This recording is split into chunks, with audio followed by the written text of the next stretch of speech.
So you had a really good talk about the World Health Organization amendments,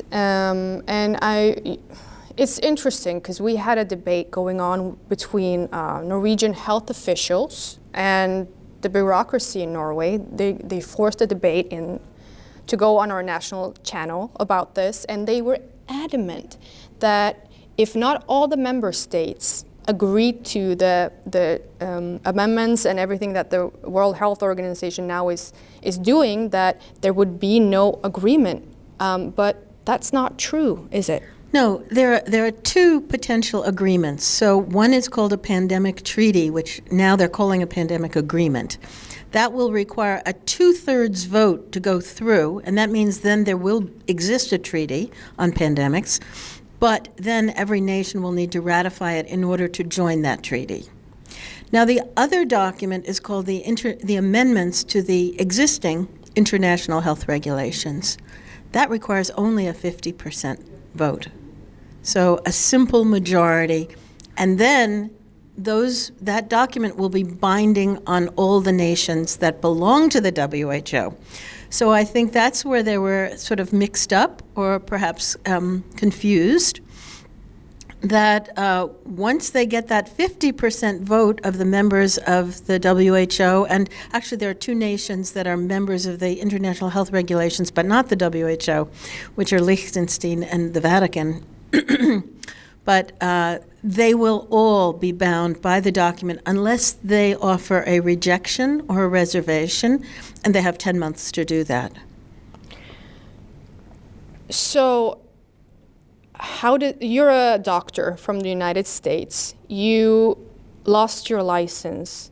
How did that happen, and how has that affected your engagement into what the World Health Organization now is doing? So in order to get everybody to comply with the new rules of the pandemic and the Great Reset, people had to be punished and used as an example. And so in my country, doctors who prescribed ivermectin or hydroxychloroquine for COVID were sought and threatened that their medical licenses would be taken away, and I was one of them. But in my case, I had a high profile already. I had spoken before Congress. I'd been a consultant to the World Bank and to the Director of National Intelligence. So I had a high profile and as a vaccine critic. So they particularly went after me for telling the truth about the COVID vaccines. You know, I did a lot of writing and researching on that, and also for treating people for COVID with hydroxychloroquine and ivermectin. So my license was suspended in January 2 years ago for those things. But in fact, all of those things were legal. So they wanted me to surrender my license, and I said, no, I'll fight you in court. So I had a hearing, which lasted almost 2 years.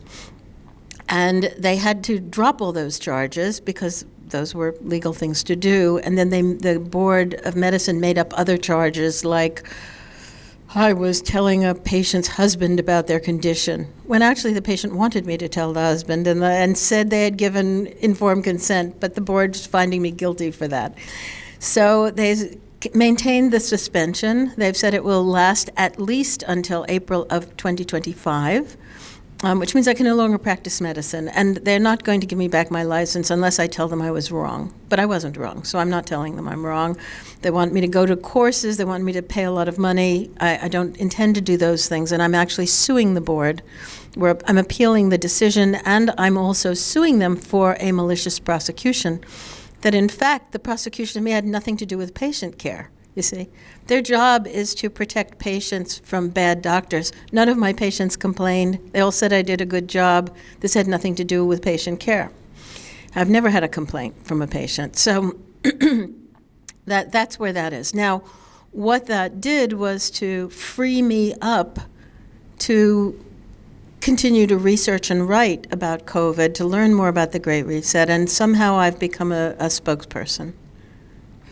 So it's interesting that you say that they come after individuals to set an example, because in the regards to the World Health Organization and this new agreement, to the Norwegian population. Like I said, we've been told that we can make our own decisions. If not all the member states agree on this, then it won't be an agreement, and so on and so on. But we saw during the World Economic Forum meeting in Davos earlier this year that Tedros went out and said that there would be some sort of punishment for the countries that don't follow if this agreement goes through.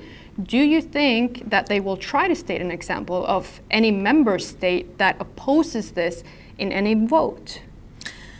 So yes, so if a country has not made a reservation or a rejection, then they will be required to follow the international health regulations. Or if they've signed up to the treaty, if the treaty passes, they will be required to follow.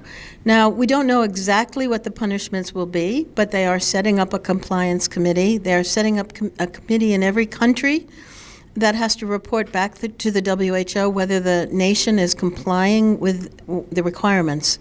And they haven't told us what all of this is going to cost or how big the bureaucracy will be, but they are anticipating, people have estimated the WHO might need 10 times as much money as it has now to manage the world's biosecurity agenda. You mentioned bioweapons. What did you call it? Convention? Is that... Biological Weapons Convention is an international treaty signed by almost all nations. Over 100 countries have signed it. It went into force in 1975, and it prohibits creating biological weapons, sharing biological weapons, etc., unless it's for peaceful purposes like creating a vaccine. And so, unfortunately, that's a loophole, and nations have used that loophole to get around it. So now it used to be, before 2001, countries thought they were not allowed to do gain-of-function research that would make more dangerous pathogens. But perhaps because of my country, the norms changed. So in 2001, it was reported in the New York Times that the United States had been doing things that were thought to go against the treaty. We weren't punished. Instead, everybody else started doing those same things. So it's interesting because we do know that gain-of-function research has been done, like you said, and necessary or peaceful measures like a vaccine, but we find this rhetoric in these amendments as well, don't we? You talked about, what was the word, infodemic. Yes. So how will this necessary or peaceful way of, make sure that the information they don't want to put out there come out there? Yeah. So what happens these are two different documents that the WHO is pushing forward, and they have two because if one doesn't make it, the other one will, they think. Mm-hmm. And then they have overlapping provisions. So both of them require nations to censor their populations, to only push out the World Health Organization's narrative on health. Both of them will require One Health. The pandemic treaty talks specifically about One Health, but there are things in the amendments that suggest they too are going to require One Health. Now, in certain places in the documents, they say, we are not taking sovereignty away from countries. Every country has the right to make their own laws and carry them out. We're not asking for censorship. We want everyone to have full access to information. But then you dig deeper into the documents and they say, nations have to make the laws that we tell them to make. So, yes, you have the right to make your own laws, but they have to be the ones we tell you to make. So that's really a sovereignty grab. And they say, you have access to information, but it has to be accurate information. If it's misinformation or disinformation or too much information, we call it an infodemic, and it has to be censored. So that's the information that they want to put out there, not what's the information that people actually want to, right. To get the full picture. So if these documents move forward, you will have legalized censorship in every country that is a party to the treaty or the amendments. You will have, in my country, it will go against the First Amendment. It goes against the Fourth Amendment, which is unreasonable search and seizure, because nations will be required to perform surveillance of your electronic footprint. Everything you write in social media will be required to be observed by the government and shut down if it's not in accord with the WHO. So basically, these documents are taking away freedom and independence from all the nations of the world. There's nothing good in them. They're encouraging more potential pandemics by requiring nations to do research on potential pandemic pathogens and share them if they find them. So why would we want to proliferate new biological weapons? That doesn't make any sense if what you're doing is try to protect people's health. But if you're trying to control people through pandemics, then the WHO wants to obtain as many of these agents as possible. So we already saw during COVID-19 that there is a harmonized response to pandemics. We saw the World Health Organization lie. We saw the vaccine organizations connected to the World Health Organization lie. We saw the political response in all Western countries pretty much the same. It was very harmonized. The special services and social media working together to censor, yes, already trying to get rid of the dis and misinformation or this having a infodemic, if you will. Right. So how will it differ if the World Health Organization actually gets it through with their member countries? How will it differ from what we already have? So what they would like you to think is that it won't differ. It's just the same, more of the same. We're just going to do it better. What is actually going to happen is that most of that lockstep behavior was unconstitutional. It was anti-democratic. And in most countries, a lot of illegal measures were imposed. For instance, the censorship is against the law in the United States. The federal government and the state governments are not allowed to censor people, but they did. Okay, so now there are legal cases going to the Supreme Court to challenge that. If these documents go through, all of these things will now be legal, and the law will be the same around the world. And so if you think you could bring a case to the Supreme Court, you won't be able to do that anymore.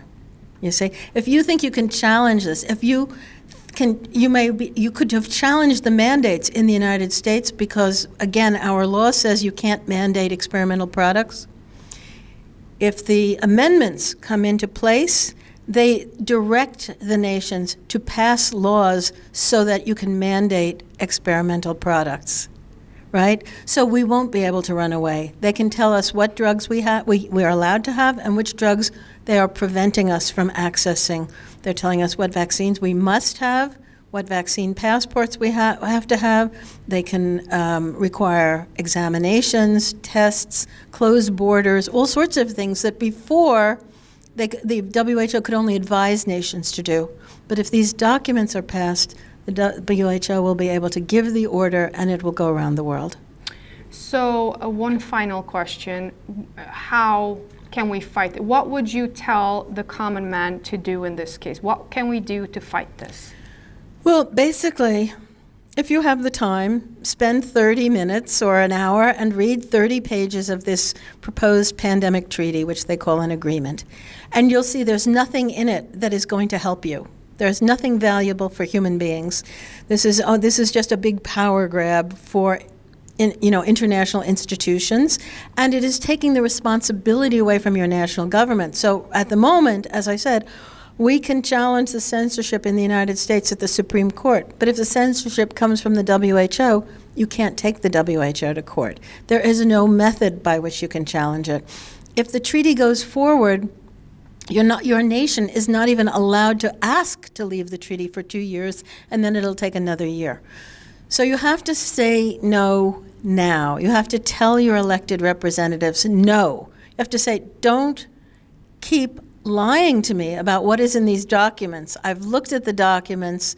What you're saying isn't true. They really are legalizing censorship, legalizing mandates of experimental products, et cetera. We don't want it. We went through it once.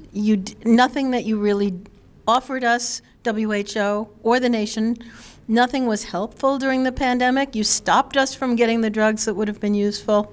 We're not going to put up with that again. And the people have to say no. If they do that, this can't happen. But if they allow it, they're putting a legal noose around our necks. Thank you so much. You're welcome.